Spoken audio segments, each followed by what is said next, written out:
Yenko apoye mantemo na yenyina ewo Brim South Mansini mu ayaresabia kase ba kwa Akyem Swedru Catholic Catholic ayaresabia no nanu ya emfama no wadini nso etoye no atu ayaresabia no esu nyina ama ene edampan nti bebia emma wo monyenye mokwa woni ajo mato ye maternity ward na ho nyina ayebasa wo ehiamoa enkane so facilities awodo ne ward no enye adwuma ti se de wo modan empenyefo hospital no akandifo de sei eso abayani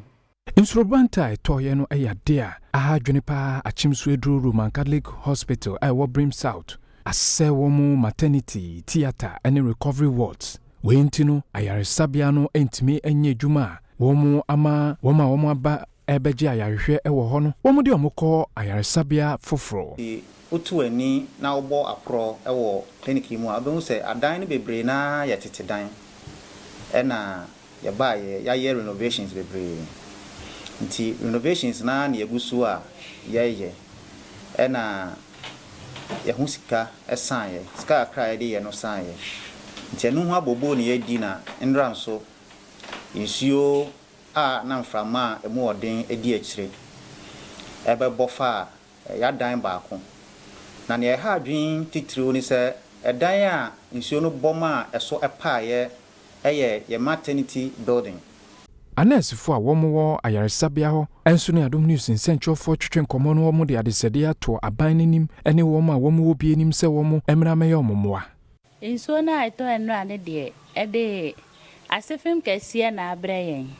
esanse ye maternity no so nyina pa titiri ne line ward ho da bi obi wuwi a ye de ne to ho no